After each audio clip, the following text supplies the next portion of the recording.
Captain Jake Mitchell stood on the bridge of the ESV Wanderer and looked at the stars ahead. 3 years of deep space missions had taught him to trust his gut, and right now, something felt wrong. The Kepler 442 system stretched out before them like a black canvas dotted with distant lights. "Captain, we are picking up those energy readings again," said Lieutenant Amy Foster from her station. Her fingers moved quickly over the control panel. "They are stronger now. Much stronger." Jake walked over to her station and looked at the screen. The numbers made no sense. Energy readings this high should not exist in empty space. The computer kept running the same scan over and over, as if it could not believe its own results. "How far are we from the source?" Jake asked. "About 2 million kilometers, sir. The readings are coming from a point in space where our charts show nothing. No planets, no asteroids, no stars, just empty space." Dr. Alex Turner looked up from his science station. "Captain, I have been a space scientist for 20 years. I have never seen anything like this. The energy patterns do not match anything in our database." Jake nodded. The Wanderer was one of Earth's newest exploration ships. It carried 200 crew members and the most advanced equipment humans had ever built. If their instruments could not explain these readings, then they had found something truly unusual. "Take us closer," Jake ordered, "but keep our distance. If these readings are real, we need to be careful." The ship moved forward through the darkness of space.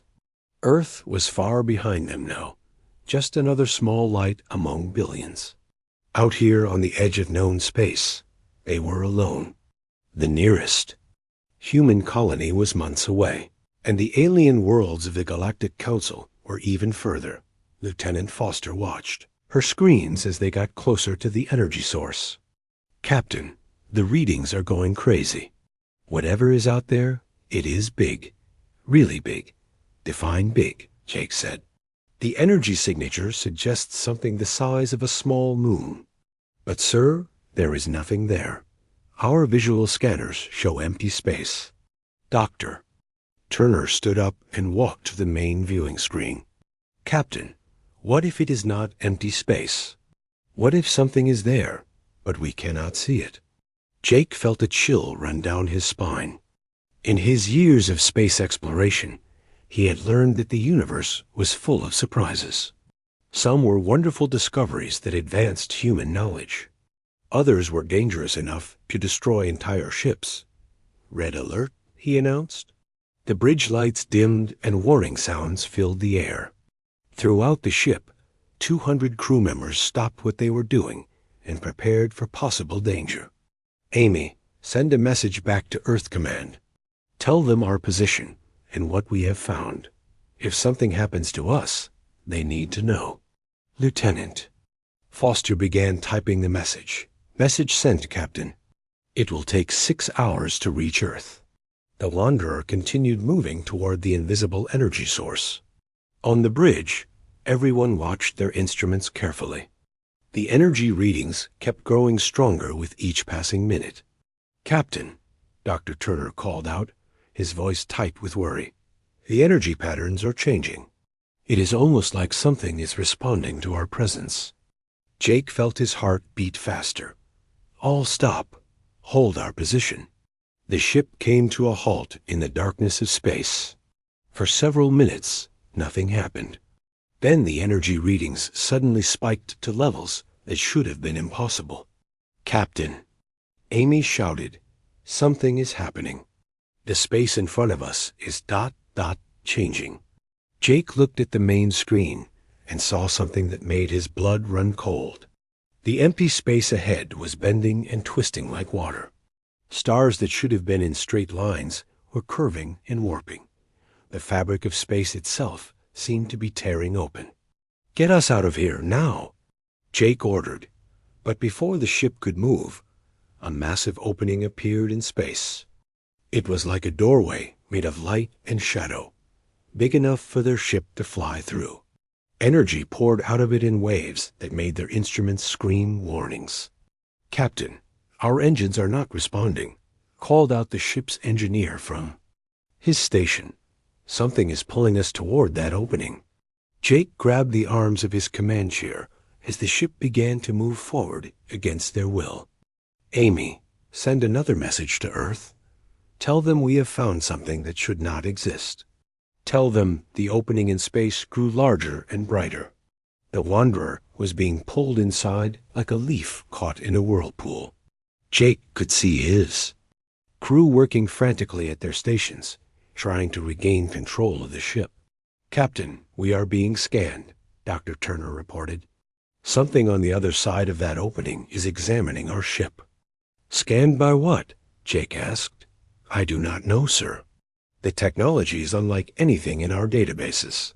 It is not human, and it does not match any known alien technology either. The ship continued moving toward the strange opening.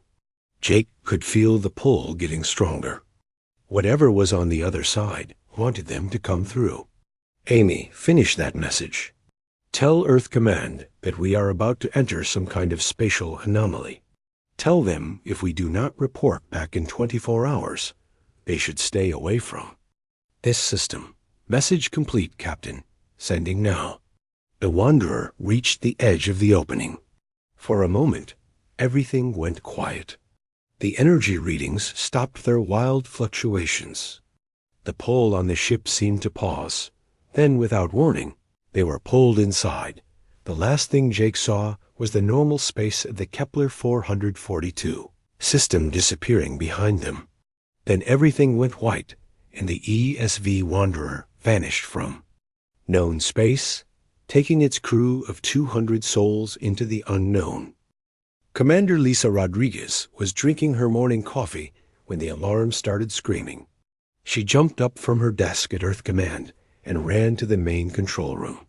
Officers were rushing around like ants in a disturbed nest. What is happening? She shouted over the noise. Ma'am, we have an unidentified ship in Earth orbit, called out Officer Ryan Carter from his station. It appeared out of nowhere. No warning, no signals, nothing. Lisa felt her heart skip a beat. In 3 years as head of deep space operations, she had never seen anything like this. Ships did not just appear in Earth's orbit without being detected. First, show me, she ordered. The main screen lit up with an image that made Lisa gasp. There, floating peacefully above Earth, was the ESV Wanderer. The same ship that had vanished 3 years ago. The same ship she had spent 6 months searching for before giving up hope. Run a full scan. I want to know everything about that ship right now, Lisa commanded. The scanners worked for several minutes. When the results came back, they made no sense. The ship showed no signs of damage. No wear from 3 years in space. The hull looked exactly as it had the day it disappeared. Ma'am, we are getting a signal from the ship, Ryan reported. Put it through. The voice that came through the speakers was one Lisa had hoped never to hear again. It was Captain Jake Mitchell, supposedly dead for 3 years. Earth Command, this is Captain Mitchell, aboard the ESV Wanderer, requesting permission to dock. We have much to report. Lisa stared at the screen. This was impossible. She had been to Jake's memorial service. She had given his wife a folded flag. Now he was talking to her like he had just returned from a weekend trip. Jake, is that really you? She asked. Yes, Lisa, it is me. We are all here, all 200 crew members. We are alive and well. Lisa felt tears in her eyes. Where have you been for 3 years? There was a long pause before Jake answered. That is a very long story. We need to talk in person. Permission. To dock? Granted. Dock at Bay 7. And Jake ... welcome home. 2 hours later, Lisa stood in the docking bay, watching the Wanderer settle into place. The ship looked exactly as she remembered, except for one thing. Strange markings covered parts of the hull. They looked like writing, but not from any language. She knew. The airlock opened, and Captain Jake Mitchell stepped out. He looked exactly as he had 3 years ago. Not older, not tired, not sick. Behind him came his crew, and they all looked the same. Healthy and unchanged. Lisa ran forward and hugged Jake. He felt real and solid, not like a ghost or a dream. "I cannot believe you are alive," she whispered. "I can hardly believe it myself," Jake replied. Within an hour, the entire crew was in quarantine. Earth's doctors wanted to make sure they were not carrying any diseases or dangerous substances. Dr. Alex Turner led the medical team that examined every crew member. "This is impossible," Dr. Turner told Lisa after the first day of tests. "These people show no signs of aging. Their bodies are in perfect health. Better than perfect, actually. Their cellular structure has been improved somehow." "Improved how?" Lisa asked. "Their DNA has new sequences that I have never seen before. Their brain scans show new neural pathways. And their blood contains elements that should not exist in nature." Lisa felt a chill. "Are they still human?" "Yes, but they have been changed. Enhanced. By what or by whom, I cannot say." The next day, Lisa sat down with Jake and Amy Foster in a secure meeting room. She needed to hear their story, no matter how strange it might be. "Where have you been?" she asked. Jake looked at Amy, then back at Lisa. "We were pulled into another dimension, a place where the laws of physics work differently. We spent 3 years there, but time moved differently. To us, it felt like much longer." "Another dimension?" Lisa repeated. "That sounds like science fiction." "I know how it sounds," Amy said, "but it is true. We met beings there, ancient beings, who called themselves the architects. They said they have been watching our galaxy for millions of years." Lisa felt her head spinning. "What did they want with you?" "They were testing us," Jake explained. "Testing humanity.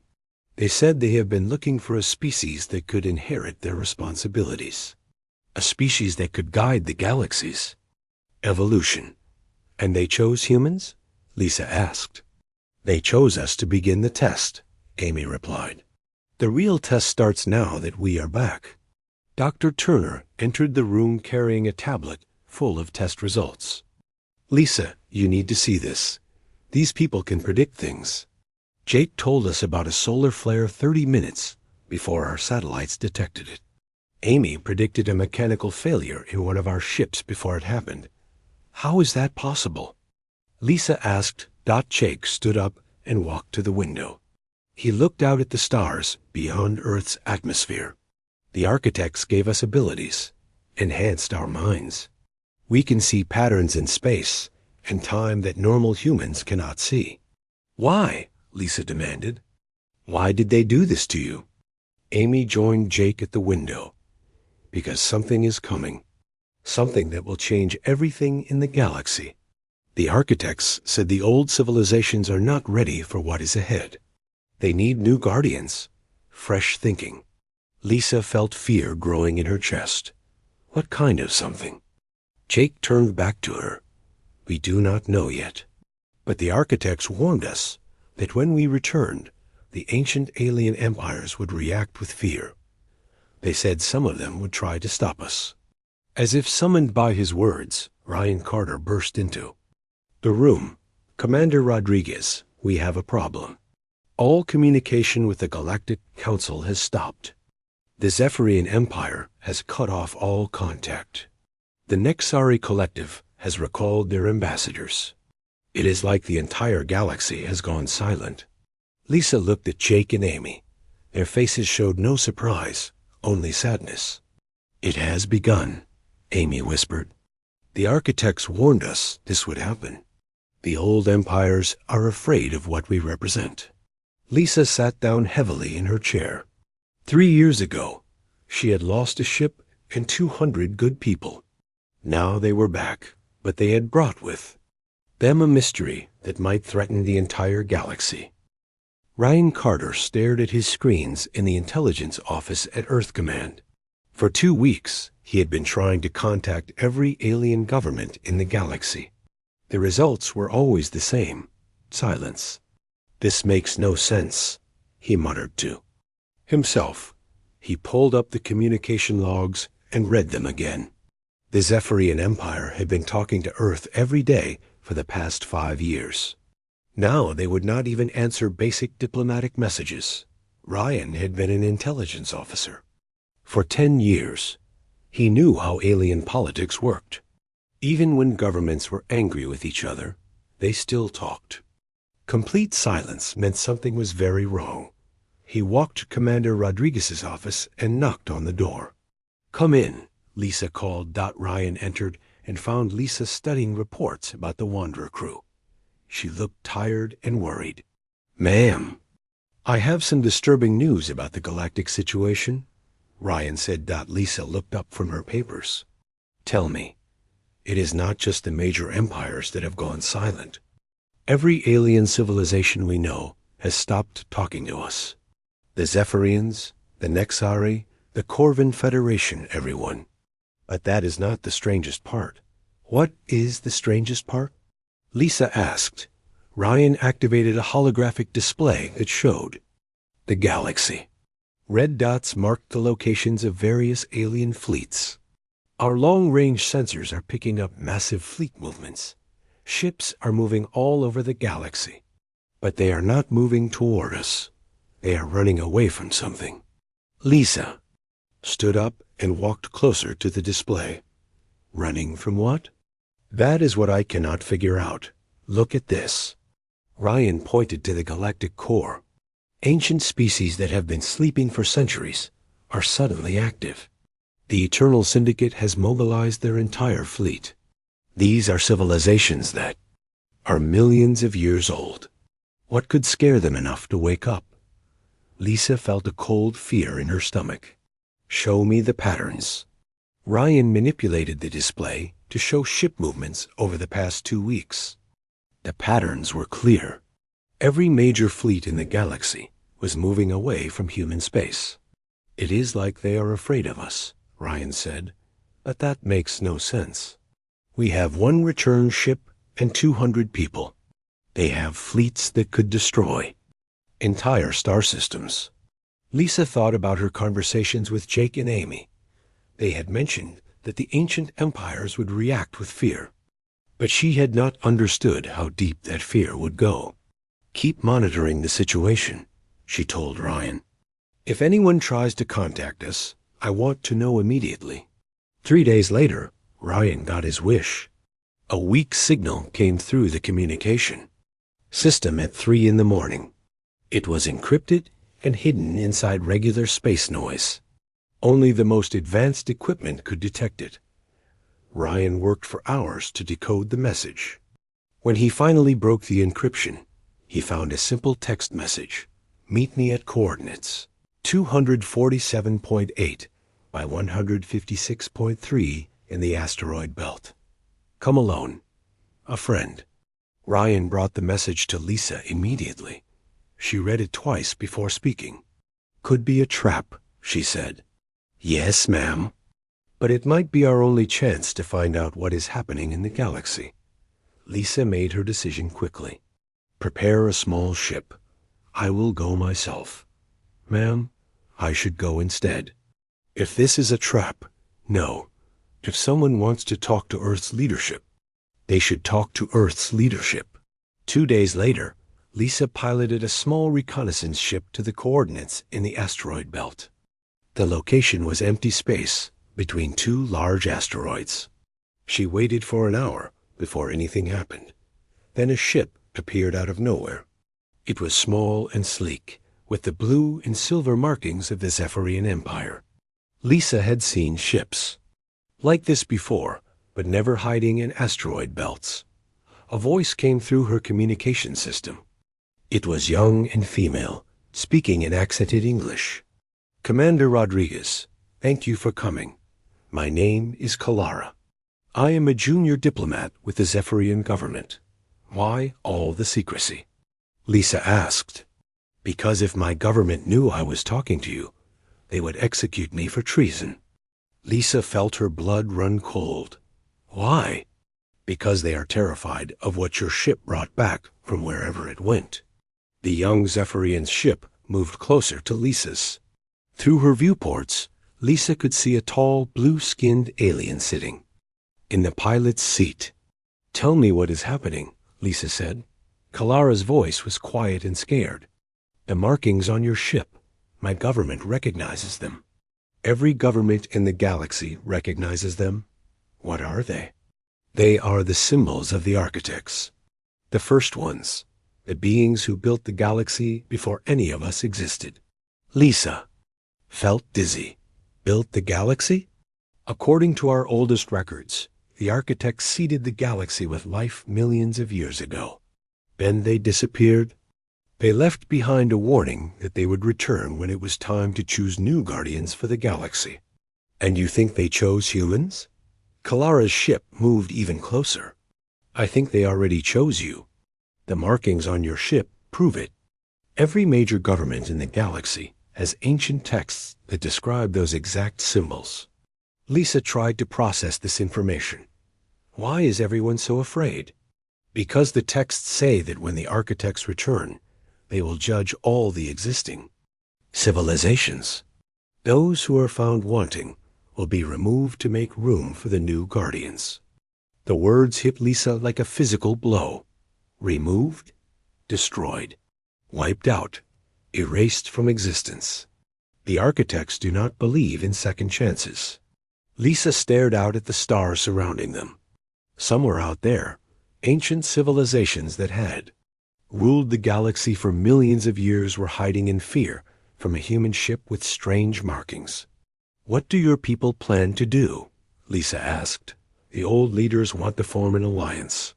Every empire working together to destroy Earth before the architects can complete their judgment."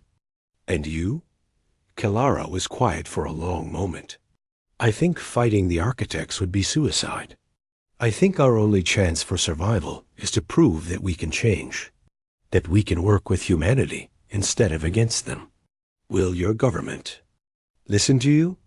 "I am nobody, a junior diplomat with no power.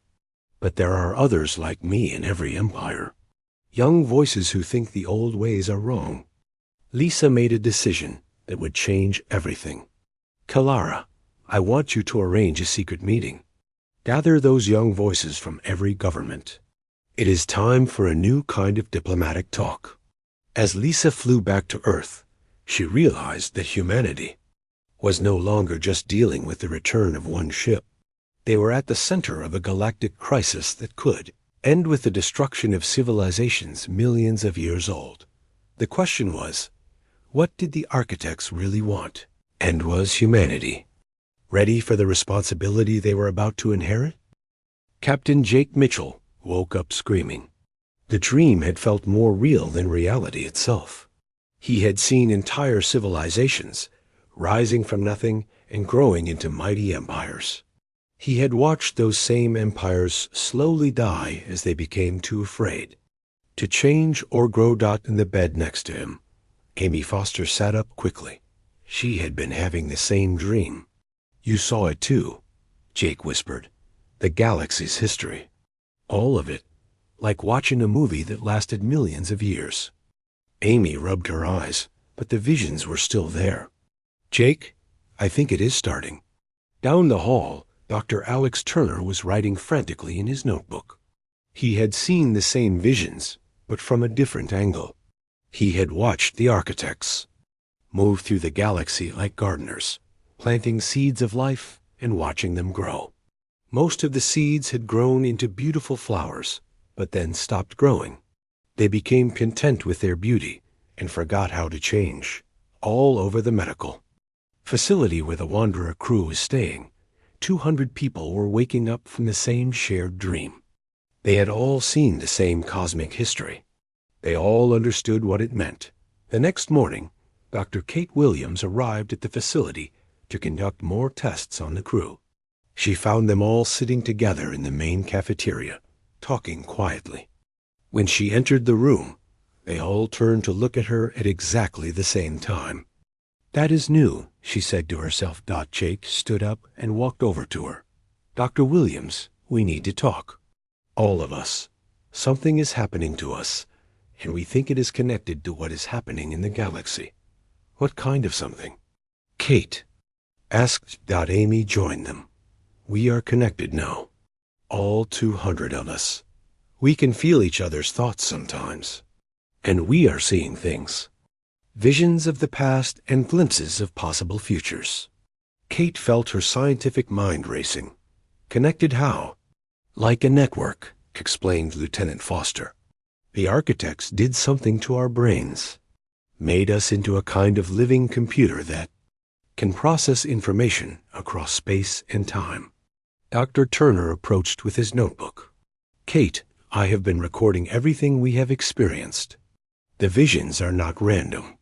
They are showing us the history of galactic civilizations and why they all eventually stopped growing." "Tell me," Kate said.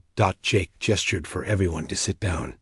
The entire crew gathered around as he began to speak. "Every species in the galaxy follows the same pattern. They start small and curious. They explore and discover and create new things. But once they become powerful enough to control their part of the galaxy, they stop taking risks. They stop trying new things. They become focused only on keeping what they have." Amy continued the explanation. "The Zephyrians were once great explorers. Now they spend all their time managing their empire and avoiding anything that might threaten their control. The Nexari used to be brilliant scientists. Now they just use the same technology they developed thousands of years ago." Dr. Turner opened his notebook. "According to our visions, this has happened to every major civilization. They reach a point where they are too afraid to grow anymore. The architects call it the Great Stagnation." Kate was fascinated and terrified. "At the same time, and humans are different?" "We are chaotic," Jake said with a smile. "We never stop changing. Even when we get comfortable, some human somewhere is trying to break the rules and do something new. The other species see this as a weakness. The architects see it as exactly what the galaxy needs." Amy stood up and walked to the window. As she looked out at the stars, her eyes began to glow with a soft blue light. There are artifacts out there, ancient machines that the architects left behind. They have been sleeping for millions of years, waiting for the right species to wake them up. "What kind of artifacts?" Kate asked. Amy's eyes were still glowing. "I can feel them. They are calling to me. To all of us. There is one on Mars. Another one buried under the ocean on Europa. Hundreds of them scattered throughout human space." Jake joined Amy at the window. "The artifacts are part of a network. A galactic communication and control system that the architects built before they left. But it only responds to minds that think like the architects did. Creative minds, chaotic minds, human minds." Suddenly, alarms began ringing throughout the facility. Kate ran to a communication panel and pressed the emergency button. "What is happening?" She called to Earth Command. Ryan Carter's voice came through the speaker. "Dr. Williams, we have a situation. Ancient structures all over the galaxy are activating. Our deep space sensors are picking up energy signatures from objects that we thought were just asteroids or dead moons." Amy turned away from the window. Her eyes had stopped glowing, but she still looked different somehow, more focused and determined. "It is the network," she said. "The architect artifacts are waking up because we are here. Because humanity has passed the first test." "What test?" Kate demanded. Dr. Turner looked up from his notebook. "The test of worthiness. The architects had to make sure we could survive contact with their technology without being destroyed by it. We did. Now the real test begins." Jake walked to the center of the room and looked at his entire crew. "The network is offering us power beyond imagination. the ability to reshape entire worlds, to guide the evolution of entire species, to make decisions that will affect the galaxy for millions of years. And the test is whether we use that power wisely? Kate asked. Amy shook her head. The test is whether we use it at all. Every other species that the architects tested became paralyzed by the responsibility. They were too afraid of making mistakes to make any decisions at all. But humans are different, Dr. Turner added. We make mistakes all the time. We learn from them and keep moving forward. We are not afraid to be wrong because we know we can fix our errors. Kate felt the weight of cosmic responsibility settling on her shoulders. So the architects want us to become the new guardians of the galaxy? Jake nodded. But first, we have to prove that we can handle the resistance from the old empires. They will not give up their power easily. And some of them would rather destroy the galaxy than let humans inherit it. Amy walked back to the group. The artifacts are showing me something else. The ancient empires are not just afraid of losing power. They are afraid of being judged. Many of them have committed terrible crimes over the millennia. They think the architects will punish them for what they have done. Will they? Kate asked. That depends on us, Jake replied. The architects left that decision to their chosen successors. We get to decide which civilizations deserve a second chance and which ones have gone too far to be saved. The room fell silent as everyone absorbed the magnitude of what they were being asked to do. 200 humans from one missing ship had become the judges of galactic civilization. Outside, the stars continued to shine, unaware that their future was being decided by a species that had only been traveling in space for a few centuries. Commander Steve Parker stood in the newly built command center on Earth's moon. 3 months had passed since the Wanderer crew had fully connected with the Architect network. The world had changed in ways nobody could have imagined. Through the center's main window, Steve could see Earth below, but now it was surrounded by structures that had not existed before. The Architect artifacts had risen from their hiding places and assembled themselves into a massive orbital platform. Ancient technology that had slept for millions of years was now humming with new life. Steve, we are getting signals from all over the galaxy. Amy Foster called from her station. She was no longer just a communications officer. The Architect network had made her into something like a galactic telephone operator, capable of talking to civilizations on the other side of the galaxy. What kind of signals? Steve asked. Surrender requests. The Corvin Federation wants to negotiate. The hegemony of suns is asking for mercy. 3 different empires are offering to become our vassals. Steve shook his head. This was not what humanity wanted. They had not asked to become conquerors. Dr. Kate Williams entered the command center carrying a tablet full of data. Over the past months, she had become Earth's leading expert on Architect technology, though she still felt like she was learning the basics of something impossibly complex. Steve, the network is showing us more information about the galaxy's condition, she said. The situation is worse than we thought. How much worse? Steve asked. Kate activated a holographic display that showed the galaxy in 3 dimensions. Large sections were marked in red. Dead zones.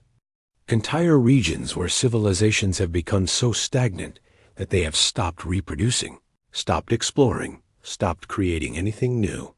Some species have not had a new idea in 10,000 years. Amy looked up from her station. The architects are speaking to us again. They want to explain what happens next. Suddenly, the air in the command center began to shimmer. Light bent and twisted until 3 figures appeared before them. They were tall and graceful, made of what looked like living starlight. When they spoke, their voices seemed to come from everywhere at once. Greetings, young guardians, the first architect said. You have proven yourselves worthy of the great responsibility. Steve stepped forward. He still felt strange talking. to beings who were older than his entire solar system. "We never asked for this responsibility." "No," the second architect replied. "That is why you were chosen. Those who seek power are rarely worthy of it. Those who accept responsibility when it is needed are the ones who can use power wisely." Dr. Williams joined the conversation. "What exactly do you want us to do?" The third architect gestured, and the holographic display changed to show specific worlds throughout the galaxy. "The galaxy is dying of stagnation," it explained. "Not from war or disease, but from the refusal to grow and change. Your role is to reintroduce chaos and creativity to civilizations that have forgotten how to evolve." "How?" Steve asked. "By example," the first architect said. "By showing them that growth and change are not things to be feared, but celebrated. Some will listen and learn. Others will resist." Amy's station began beeping with incoming messages.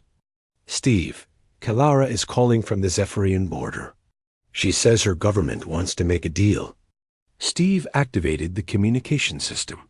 Kalara's face appeared on the main screen. Behind her, Steve could see a massive fleet of Zephyrian ships. "Commander Parker, my government has sent me to negotiate," Kalara said. "They are offering an alliance." "What kind of alliance?"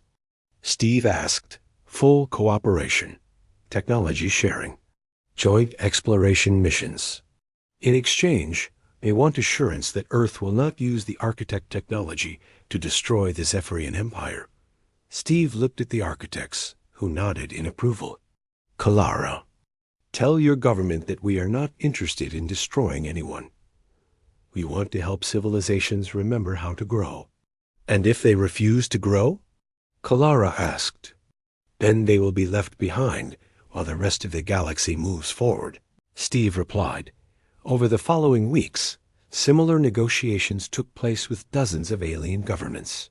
Some, like the Zephyrians, chose to work with humanity. They began sending their young people to Earth to learn human approaches to problem-solving and innovation. Others, like the Eternal Syndicate, chose to retreat to the galaxy's edge.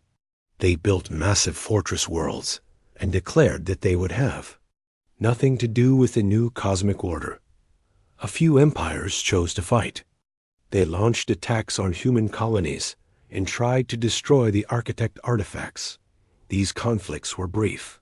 The architect network gave humanity access to technology that could disable entire fleets without firing a shot. Jake Mitchell, now serving as Earth's first ambassador to the galaxy, found himself mediating disputes between species that had been enemies for millennia. The architect network allowed him to understand the deep historical grievances that kept civilizations apart. "The key is not to solve their problems for them," he explained to Steve during one of their weekly meetings. "The key is to give them the tools and perspective they need to solve their own problems." 1 year after the Wanderer's return, Steve stood again in the Lunar Command Center. The galaxy looked very different now. Trade routes that had been closed for centuries were reopening. Species that had not spoken to each other in millennia were working together on joint projects. Amy approached him with a report. "Steve, the Cytherian Republic just announced that they are launching their first exploration mission in 5,000 years. They want to map the regions beyond the galactic rim." Steve smiled. "Any other news?" "The Helix Confederation is starting an art exchange program with 12 different species, and the Nexari have asked for help in redesigning their educational system." Dr. Williams joined them at the window. "The architects say that the worst of the stagnation crisis is over. Civilizations are starting to remember how to dream again." Steve nodded. Looking out at the stars, he could see ships from dozens of different species traveling through space. Many of them were flying alongside human vessels, working together on missions that would have been impossible just 2 years ago. "What happens now?" Dr. Williams asked. "Now we do what humans have always done," Steve replied. We keep exploring, keep learning, keep making mistakes and fixing them. And we help everyone else remember how to do the same. Amy received another communication and smiled. Steve, there is a signal coming from outside the galaxy. It is not from any known species. Steve felt a familiar excitement. New neighbors? It looks that way? Should we say hello? Steve looked at his team, then at the architect figures who were always present now, watching and guiding from the background. Of course, he said. That is what we do. As Earth's message traveled through space toward the unknown signals, Steve realized that humanity's role as galactic guardians was just beginning.